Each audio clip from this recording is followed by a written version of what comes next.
Di sekolah nggak ada, belajar di rumah nggak maksimal, tapi anak berteman juga di luar. Nah, ketika di luar, yang menggaransi keamanan kesehatannya siapa?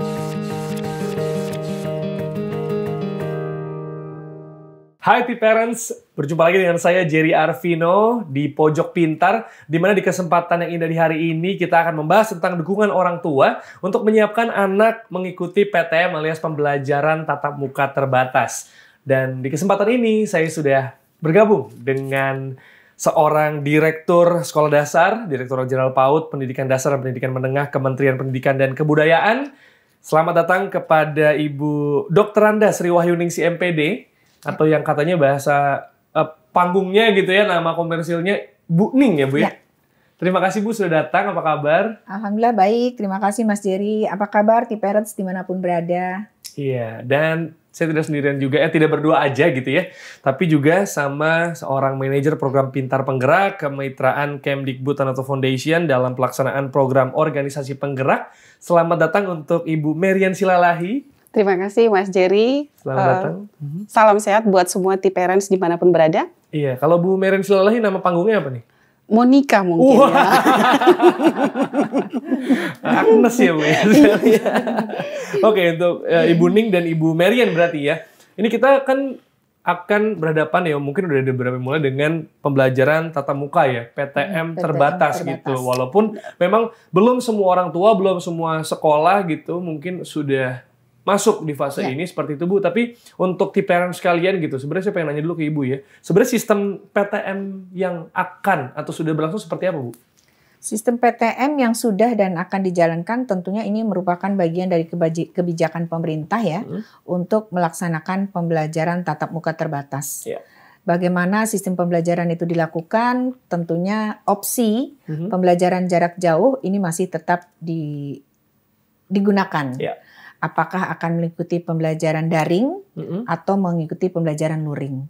Ketika mengikuti pembelajaran daring, maka harus dipastikan satuan pendidikan beserta keluarga dapat memfasilitasi untuk pemanfaatan teknologi digital kepada putra-putri didik kita, serta kesiapan guru dalam mendampingi, memfasilitasi peserta didik yang mengikuti pembelajaran daring dimaksud. Sementara apabila sekolah melaksanakan PTM ini dengan masih menggunakan metode luring, maka juga harus dipastikan sekolah bisa memfasilitasi. Tapi terkait dengan PTM terbatas ini, tentunya kita mendorong agar pembelajaran tatap muka dilakukan secara optimal di sekolah. Tapi bagaimana putra-putri didik yang bisa mengikuti pembelajaran di sekolah, tentunya yang memenuhi kriteria dan persyaratan. Harus ada komunikasi yang terbangun antara pihak sekolah dan pihak orang tua melalui rapat bersama dengan komunitas sekolah, tokoh-tokoh masyarakat agar harapan-harapan pembelajaran tatap muka di sekolah ini benar-benar bisa dioptimalkan. Jadi ada izin orang tua. Ada izin orang tua dan tentunya ini semua bagian dari mengawal kualitas pembelajaran itu sendiri, kegiatan belajar mengajar serta bagaimana interaksi antar teman di sekolah, interaksi anak dengan guru ini terbangun dalam mempersiapkan karakter anak itu sendiri. Gitu. Jadi memang ada protokol kesehatan Bu, misalnya tenaga pendidiknya divaksin seperti itu? Ya, protokol kesehatan ini menjadi penting ya. Terlebih di masa-masa situasi saat ini ya. Vaksinasi juga dalam rangka mendorong agar masyarakat sekolah, khususnya guru, tenaga pendidik dan guru gitu ya, memiliki ketahanan tubuh, imun tubuh. Bahkan kita kan mendorong ya melalui program UKS di sekolah supaya terbangun perilaku hidup bersih dan sehat. Mulai dari ketahanan gizinya, mulai dari kesiapan terhadap lingkungan sekolah yang harus bersih, indah, nyaman ya. Ini semua kan mendorong agar lingkungan sekolah ini betul-betul lingkungan yang sehat dan kondusif buat anak-anak belajar. Saya yakin kalau semua fasilitas sudah disiapkan oleh sekolah di bawah kontrol kawan-kawan dinas pendidikan khususnya, ini orang tua mana sih yang nggak nyaman melepas anaknya belajar di sekolah? Saya rasa itu sih Mas Jerry ya secara umum. Nah saya tertarik juga nih, pengen nanya juga sama Bu Merian terkait soal PTM ini, pembelajaran tatap muka. Bu Merian dari Tanato Foundation sendiri bagaimana melihat ini? Iya, pastinya memang sangat berkolaborasi dengan pemerintah ya dalam hal ini Kemendikbud. Sepengetahuan saya juga kita ada beberapa kali juga mengundang untuk dari pihak kementerian untuk berdiskusi apa nih peran daripada Tanoto Foundation untuk membantu pemerintah. Jadi kita bersepakat untuk melakukan assessment seperti itu ya Bu, terhadap learning loss yang terjadi sekarang ini. Jadi terhadap sekolah-sekolah mitra daripada Tanoto Foundation sendiri yang kurang lebih ada 7.100 Ibu yang terdiri dari guru dan kepala sekolah. Kita akan mengadakan pelatihan ataupun assessment kepada mereka untuk dapat melihat kesiapan sekolah daripada sekolah-sekolah mitra daripada Tanoto Foundation sendiri. Di samping itu kita juga melihat ya Bu, para guru begitu struggle-nya untuk bagaimana untuk mengajari anak-anak yang mungkin pada saat ini kelas 3 pun mungkin ada yang belum bisa membaca seperti itu. Tapi ada juga mungkin murid-murid yang ya pada saat PJJ dia serius ataupun mungkin sangat menikmati gitu. Namun survei yang juga sudah dilakukan tim Kemendikbud itu jomblang banget sebenarnya ya, dari yang kelas 2 harusnya mungkin tahu dalam matematika tambah-tambah tapi itu juga belum bisa. Kemudian di kelas 3 mereka sudah harusnya tahu perkalian akan tetapi tidak. Ini learning loss ini yang dari Tanoto benar. Dari Tanoto Foundation sendiri melihat ingin menjembatani gapnya ini ya Bu ya. Makanya di program yang sekarang ini itu akan dikerjakan starting dari Mei ini ya Bu hingga Juli. Kita akan mengadakan pelatihan kepada guru, kepala sekolah juga khususnya karena kesiapan daripada sekolah itu di dalam persiapkan semua syarat-syarat yang ada di daftar tadi yang sampaikan Ibu ya, itu akan kita kerjakan.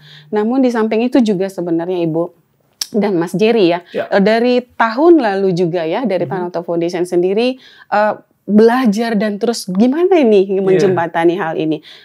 Kita sampai kepada hal dalam arti modul karena yang menjadi kekuatan daripada Tanoto sendiri adalah di modul pembelajarannya kita ya. Jadi modul-modul pembelajaran kita sekarang juga udah sistem digitalisasi ya Bu, karena akan juga menjawab kebutuhan daripada murid-murid sistem blended gitu loh. Kan kita di dalam SKB 4 Menteri juga jelas ya Bu bahwa PJJ juga akan terus dilaksanakan dan daring atau PTM terbatas juga akan dilaksanakan. Seperti itu Mas Jerry. Dan tadi kalau Bu Merian bilang PJJ itu berarti pembelajaran jarak jauh. Jarak jauh, seperti benar. Itu. Jadi ini pengen mencoba transformasi dari pembelajaran jarak jauh oleh PJJ menjadi PTM. PTM, pembelajaran tatap muka terbatas. Ada terbatasnya ya. Dan seperti yang tadi sudah disampaikan juga soal digitalisasi, kemudian ada transformasi dan akselerasi digital gitu ya. Tapi yang sebenarnya mungkin bikin parents itu agak khawatir pastinya kan karena adanya kondisi gitu ya soal protokol kesehatan, soal keamanan seperti itu. Nah, kalau ternyata misalnya ada warga sekolah yang positif saat PTM terbatas gitu, apa langkah antisipasi yang harus dilakukan mungkin orang tua atau mungkin dari pihak sekolah dalam masalah ini, Bu? Ya, memang ini kan kondisi saat ini kan orang tidak ada yang siap ya. Pemerintah pusat, pemerintah daerah pun tidak siap. Ini kondisi di luar normal ya. Artinya pembelajaran itu tetap harus dilakukan secara maksimal. Pembelajaran tatap muka itu menjadi keharusan. Terlebih sekolah sebagai fasilitas publik ini harus dibuka, memberikan fasilitas kepada masyarakat untuk melakukan pembelajaran. Karena melalui pembelajaran tatap muka ini banyak sekali manfaat. Terbangun interaksi antara teman sesama teman, peserta didik dengan gurunya, masyarakat, belajar dari lingkungan. Tapi semua itu harus dilakukan secara terbatas. Di mana jumlah peserta didik yang sekolah pun dibatasi ya jumlahnya. Kemudian juga aktivitas fisik juga dibatasi. Misalnya kantin sekolah kalaupun harus dibuka juga harus betul-betul dilakukan secara siap. Ya, artinya semua yang bentuknya menimbulkan kerumunan ini dikurangi betul gitu kan. Jarak juga harus dibatasi gitu. Dan pembelajaran tatap muka ini secara psikologis jauh lebih membuat anak-anak kita itu tumbuh mental kerjasama, mental mandiri, mental gotong royong, mental kepedulian. Beda dengan anak-anak belajar di rumah. Belajar di rumah ketika dia harus daring ya, karena PJJ sekali lagi itu adalah pilihan. Pembelajaran PJJ itu pilihan dan solusinya itu bisa daring atau bisa luring. Ketika anak daring dia kan cenderung menjadi anak individu yang hanya dengan gadgetnya masing-masing gitu kan. Dia interaksi super terbatas ya, karena dengan Itu belum lagi kalau misalnya Mas Jerry anaknya lagi belajar ternyata dia sambil tidur ngantuk, itu kan seberapa maksimalnya ya belajar. Betul. Makanya ada learning loss tadi ya. Nah makanya learning loss ini betul-betul dikhawatirkan dan itu seperti yang Bu Marian sampaikan tadi betul-betul sudah terjadi berdasarkan hasil penelitian. Bahkan ada kalau kita sikapi medsos, bahkan ada anak kelas 3 SD yang lupa membaca. Iya benar Ibu. Iya betul sekali. Bahkan juga interaksi sesama teman itu kan tetap harus terbangun ya misalnya. Betul. Di sekolah nggak ada, belajar di rumah nggak maksimal, tapi anak berteman juga di luar. Ketika di luar yang menggaransi keamanan kesehatannya siapa? Kalau sekolah ada yang bertanggung jawab pihak sekolah, di rumah ada yang bertanggung jawab orang tua, tapi di luar siapa? Nah ini kan artinya pembelajaran tatap muka itu menjadi penting untuk dilaksanakan di masa sosialisasi anak juga. Sosialisasi terbangun. Apalagi sekarang mohon maaf ya, Kementerian Pendidikan dan Kebudayaan itu sedang mendorong untuk penyiapan profil pelajar Pancasila. Ya seperti apa profil pelajar Pancasila? Tentunya ini juga bagian dari kebijakan Merdeka Belajar, di mana di situ akan dilaksanakan asesmen nasional. Tidak ada lagi ujian nasional untuk jenjang SMP, SMA, SMK. Tidak ada lagi USBN untuk jenjang sekolah dasar. Yang ada asesmen nasional. Tapi sekali lagi asesmen nasional ini bukan untuk menjamin kelulusan anak, tetapi untuk memperoleh baseline. Baseline terhadap kompetensi yang dimiliki anak itu, baik kompetensi literasi, numerasi, serta karakter anak itu sendiri. Nah tentunya interaksi PTM ini akan mendorong ke arah sana, terbangunnya interaksi yang akan meningkatkan karakter anak masing-masing itu. Wow, menarik itu sekali, kira-kira Bu, seperti itu. Ya banyak lagi lah. Menarik sekali. Nah, tapi kalau dari segi orang tuanya gitu ya. Kalau tadi kan Bu Marian berbicara misalnya Tanoto punya apa gitu ya. Tapi kalau Bu Marian sebagai orang tua, kebetulan Ibu anaknya usia berapa, Bu? Yang pertama usia 13 tahun. Jadi kalau sekarang kelas 8 ya, atau kelas 2 SMP ya, Ibu ya. Iya, yang nomor 2 usianya 8 tahun, kelas 3 udah mau naik kelas 4 nih Bu SD. Nah, berarti cocok sekali ini Bu yang kita bahas hari ini ya. Oh iya. Sama anak Ibu. Nah, Ibu kalau sebagai orang tua gitu, apa yang Ibu rasa perlu disiapkan oleh Ibu, oleh orang tua juga, oleh T-Parents untuk bisa mengikuti PTM terbatas ini dengan lebih efektif dan baik? Iya. Sahabat T-Parents, saya kira pastilah kita semua pengen memberikan yang terbaik ya buat anak-anak kita. Dan satu hal juga yang perlu saya sampaikan, tadi juga sudah ditanyakan, saya juga orang tua dengan 2 orang anak seperti itu. Untuk keamanan, untuk ya security-nya daripada di sekolah juga itu sangat harus diperhatikan. Namun apa nih peran dari kita sebagai orang tua? Jadi saya langsung kebayang nih Mas Jerry di rumah ngapain ya gitu ya untuk siapkan anak-anaknya. Iya, langsung prakteknya. Iya, mungkin saya ada kasih clue ya. Wow. Sudah disiapkan gimmick oleh Bu Marian. Mungkin bisa dilihat ya. Ada prakarya yang disiapkan, ini ada 6 langkah ya Bu ya. Ini apa Bu? Bisa dijelasin Bu? Saya coba jelasin dengan singkat ya. Nanti kalau mau jelasnya bisa mungkin di sini. Langsung swipe up atau subscribe ya. Iya benar, subscribe. Yang pertama di sini adalah istirahat. Kita ketahui anak-anak kita selama ini untuk mengikuti PJJ ya, pembelajaran jarak jauh, sangat tidak kita perhatikan untuk masa istirahatnya atau ya tidur malamnya seperti itu ya Mas Jerry. Jadi usahakan juga untuk anak-anak kita tidurnya cukup karena ini akan dimulai seperti itu ya Bu. Kemudian yang kedua, informasikan, kita bisa sampaikan kepada anak kita ya bahwa ini ada nih udah dibuka sekolah. Kemudian kita juga coba jelaskan bahwa pelajaran jarak jauh bukan tidak baik gitu ya, akan tetapi kita juga mungkin bisa sampaikan nggak kangen nggak sama gurunya, kangen kan sama teman-temannya juga, dan di sini diinformasikan hal-hal yang akan terjadi maksudnya di sekolah dan hal-hal apa juga yang akan di-prepare dari rumah. Diskusikan ini juga sangat penting dan saya juga mungkin sharing ya untuk di rumah kami sendiri diskusi ini sangat dijunjung tinggi Bu untuk berdiskusi dengan anak-anak.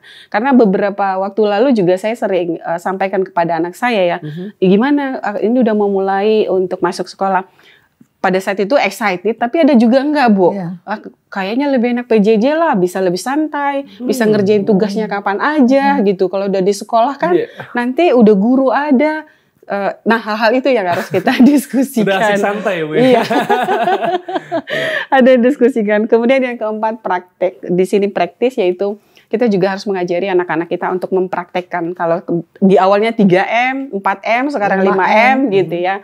Namun ini juga saya pikir ada kreativitas sedikit ya. Mungkin pada saat nanti ada ulang tahun gitu ya, Mas Jerry atau Bu, nyanyikan aja mungkin 4M. Jadi happy birthday to you, biasa gitu, cuci tangan pakai sabun, nah, seperti itu mungkin, menjaga jarak. Nah, 4M-nya itu mungkin bisa karena saya pikir harus cara terus menerus ya Bu untuk anak-anak ya. Diselipkan di lagu ya, diselipkan di lagu. Dan minta juga mereka ya buat tulisan gitu ya, atau tulis tangan sendiri buat tempelkan di kamarnya, seperti itu juga renewal untuk mereka terus mengingat seperti itu. Di sini saya buat juga yang kelima, attention, seperti itu, karena kita ketahui juga, karena saya baca nih Bu untuk di SKB 4 Menteri itu ya Bu, kantin sepertinya belum begitu dibuka gitu ya. Jadi attention di sini saya buat adalah attention terhadap makanan, minuman, kemudian bekal yang akan dibawa, jadi tidak sembarangan lagi meletakkan. Karena anak saya dua-duanya laki-laki Bu, jadi kadang kalau saya jemput anak saya juga sekolah, bontotnya itu udah di mana-mana. Seperti itu. Itu juga yang saya pikir di sini sangat perlu. Dan yang terakhir adalah respect. Akan ada terjadi pastinya informasi atau anak-anak mendengar temannya sakit gitu ya, atau guru sakit, itu bukan menjadi bahan olok-olokan, itu juga bukan bahan ejekan seperti itu. Jadi kita juga mengajari anak untuk lebih empati dan respect, dan juga menyampaikan kepada anak kita bahwa itu juga bisa terjadi sama siapa saja.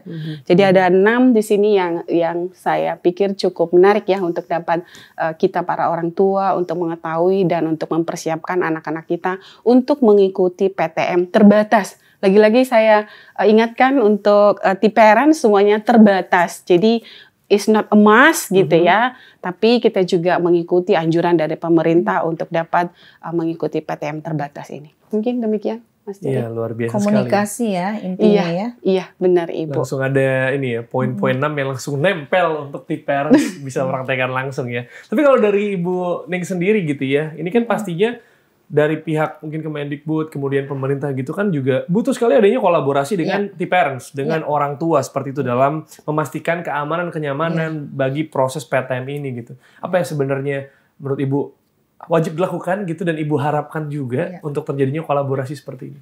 Ya, memang belajar dari kondisi ini ya, ini membuat kita semua terbuka matanya. Di mana ada paradigma baru yang harus kita ikuti. Paradigma di mana kita harus merubah gaya belajar kita di situasi seperti ini ya. Karena belajar bisa di mana saja. Belajar kapan saja. Dan intinya kita harus belajar. Esensi hidup kan kita belajar terus gitu ya. Dan tentunya untuk T-parents ya, juga harus memahami dalam arti gini. Sebelumnya masih banyak orang tua, terutama orang tua yang dalam hal ini ibu ya, kayak kita ini perempuan bekerja, itu agak menjadi ketergantungannya tinggi dengan sekolah. Benar Ibu. Ketergantungannya tinggi dengan sekolah. Jadi ya udah anak sekolah ya udah serahin ke sekolah gitu kan. Nah sekarang situasi seperti ini, kita diharapkan orang tua itu betul-betul menjadi role model buat anak-anak kita. Mulai dari memfasilitasi anak-anak kita belajar, memantau perkembangan belajarnya, bahkan jadi guru di rumah buat anak-anak kita kondisi saya ini. Sekarang banyak kok ibu-ibu yang kata angkatannya Mas Jerry ini ibu-ibu bete itu banyak. Ibu-ibu bete yang pusing kerja di kantor, pusing bekerja yang lain di sektor lain, tapi pulang masih harus dampingin anak. Tapi itu fakta. Dan itu menjadi kewajiban seorang ibu. Terbagi ya Bu ya perhatian. Terbagi perhatian. Jadi mohon maaf ya kalau saya bilang ibu-ibu itu Wonder Woman ya. Oh iya, setuju Bu. Jadi kerjanya itu bisa 24 jam ya. Setuju. Super women. Makasih ya. Setuju. Artinya ibu itu harus betul, terutama T-parent mama-mama semuanya nih ya. Itu betul-betul harus sadar bahwa pendidikan itu buat saya adalah segitiga emas. Segitiga emas itu artinya gimana kita bisa mempersiapkan anak-anak kita harus terbangun kolaborasi kerjasama. Ibu jangan cuma datang ngambil rapot anak, ya sebetulnya saya kesindir sendiri nih. Harus terbangun komunikasi ya, ibu dengan orang dengan bapak ibu guru. Betul. Biasanya saya sendiri juga sempat sempat tergugah saat ini. Dulu anak saya sekolah gitu, tapi sekarang ternyata orang tua tuh harus memantau. Bahkan di rumah anak kita kayak apa, itu ceritakan kepada guru gitu. Ini tren orang tua ke depan, hidup dengan kenormalan baru harus berubah. Dan anak sendiri, anak ini harus terliterasi. Terliterasi terhadap kondisi apapun. Karena itu konsep dasar kehidupan. Kami di Kementerian Pendidikan dan Kebudayaan mengembangkan 6 literasi dasar yang harus betul-betul dipahami, khususnya anak-anak jenjang pendidikan dasar dan menengah. Apa itu 6 literasi dasar? Kita harus mampu mengedukasi anak-anak kita terhadap kemampuan bahasa. Tadi Bu Mary sudah menjelaskan betapa dari 6 langkah yang disampaikan, esensinya adalah komunikasi. Literasi bahasa itu adalah komunikasi. Bagaimana kita bisa mencerna apapun keadaan yang timbul ya, dengan terbangunnya komunikasi yang baik. Anak-anak kita dorong untuk juga terliterasi dari kemampuan numerasinya. Jadi numerasinya itu juga seperti apa namanya, nanti kita perlu diskusi lebih dalam lagi nih Mas Jerry. Terus literasi sains. Nah, literasi sains ini juga turunannya banyak. Kemampuan berperilaku bersih hidup sehat ini juga bagian dari literasi sains. Literasi digitalnya sangat penting banget nih sekarang. Kita akui dengan kemajuan teknologi digital, transformasi itu menjadi cepat. Yang dulunya komunikasi di pusat sampai ke bawah itu perlu waktu berhari-hari, berlama-lama. Sekarang dalam hitungan detik semua bisa menyaksikan yang sama. Jadi literasi digital ini orang tua harus siapkan. Terlebih kemampuan anak-anak kita mencerna medsos ini juga harus diperhatikan. Yang orang tua harus menjadi jadi polisi di rumah ya, buat anak-anaknya gitu ya. Supaya kontrol anak-anak kita mengakses teknologi, medsos dan sebagainya gitu. Kemudian juga literasi finansial. Literasi finansial ini harus kita perkenalkan sejak anak-anak dini. Kemudian yang terakhir itu adalah literasi kewargaan. Yang ini 6 literasi ini menjadi poin penting mempersiapkan profil pelajar Pancasila. Yang semuanya ini akan diakses melalui asesmen nasional yang sedang disiapkan juga ya, Mbak Miriam juga ikut terlibat.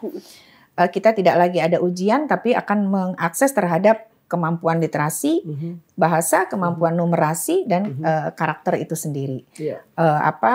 Sejauh mana anak-anak kita tersiapkan karakternya menuju profil pelajar Pancasila itu. Jadi memang ini PR besar dan kolaborasi harus tersiapkan mulai dari orang tua, anak itu sendiri, dan pihak sekolah. Dan untuk anak-anak didik, ini yang menjadi konsen kami di kementerian juga, khususnya di pendidikan dasar, ini anak-anak itu juga harus, peserta didik khususnya ya, harus menjadi agen perubahan. Bu Mary tadi sudah diperkenalkan di awal sebagai organisasi penggerak ya. Ibu. Tanoto, terima kasih, saya apresiasi sebagai organisasi penggerak. Juga ada sekolah penggerak. Ada guru penggerak. Nah, kita juga ada murid penggerak. Yaitu anak-anak kita jadikan agen-agen perubahan untuk percepatan menuju profil pelajar Pancasila. Melalui apa? Melalui terbangunnya tunas-tunas Pancasila di sekolah. Luar biasa sekali Bu ya. Dan mungkin untuk menutup pembicaraan kita pada hari ini, mungkin ada closing statement mungkin singkat saja dari Ibu Marian terlebih dahulu mungkin yang ingin disampaikan terkait soal PTM ini. Terima kasih Mas Jerry. Terima kasih juga ya Bu Ning. Kaya banget nih sekarang pengetahuan menuju kepada siswa profil Pancasila tadi ya Bu. Yang kurang lebih udah terus dicanangkan oleh Kemendikbud dan juga Bapak Menteri ya Ibu ya. Yang terima kasih juga untuk acara ini dari saya. Anak-anak kita sekarang 10-20 tahun ke depan adalah generasi penerus gitu ya. Saya pernah baca ada satu buku, jikalau menyelamatkan generasi anak itu menyelamatkan 4 generasi sebenarnya.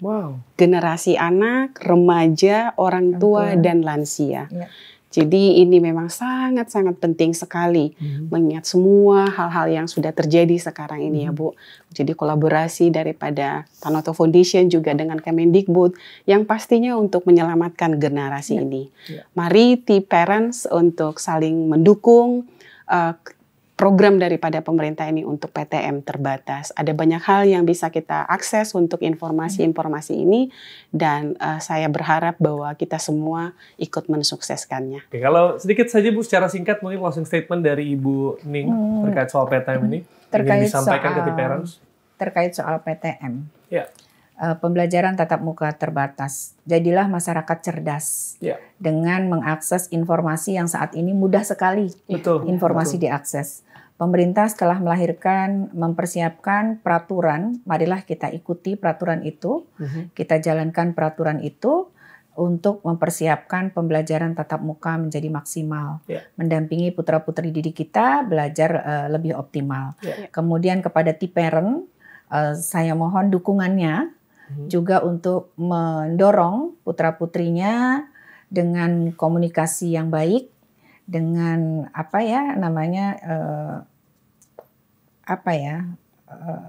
dorongan, dukungan yang baik ya, supaya anak-anak kita tidak trauma mengikuti pembelajaran tatap muka, tidak khawatir, dan kita dorong anak-anak kita tetap bisa menjalankan peraturan-peraturan yang sudah ditetapkan oleh sekolah. Sekali lagi, pembelajaran tatap muka terbatas ini menjadi misi besar kita bersama untuk mendampingi anak-anak kita bisa maksimal dalam melaksanakan kegiatan belajar mengajar, dalam mencegah terjadinya lost learning yang lebih berkepanjangan lagi. Karena sudah cukup lama kita belajar dari rumah. Amin. Berarti itu ya, berarti kuncinya seperti yang tadi Ibu Ning sudah sampaikan adalah segitiga emas tadi Bu ya, kolaborasi mungkin guru, orang tua, dan anak juga untuk bisa menjalankan PTM secara efektif. Dan jangan lupa seperti nama acara kita Pojok Pintar, kalau kata Bu Marian mah harus pintar ya, patuhi inisiatif tanggap ramah. Saya nyontek dikit. Nah itulah tadi T-Parents, kita udah ngobrol sama Bu Marian dan juga Bu Ning terkait soal PTM terbatas, dan yang penting kalau tadi Bu Ning sudah sampaikan adalah segitiga emas ya. Koordinasi, kerjasama, kolaborasi antara orang tua, guru, dan juga peserta didik ya, anak kita begitu. Dan kalau misalnya T-Parents pengen tahu lebih lanjut lagi, pengen dengar, pengen lihat tentang pendidikan, dunia pendidikan, dan ada info-info, isu-isu di dalamnya, bisa langsung ke website kita di tanotofoundation.org, YouTube, Facebook di Tanoto Foundation, terus juga Instagram juga bisa langsung dilihat, di-follow juga Tanoto Education. Dan kalau Anda mobile gitu, Anda sering commuting, Anda pengennya dengerin aja via audio, bisa didengar di Spotify, di Bincang Inspiratif. Terima kasih atas perhatiannya, saya Jerry Arvino pamit undur diri, sampai ketemu di episode selanjutnya dan season selanjutnya dari Pojok Pintar. Sampai jumpa.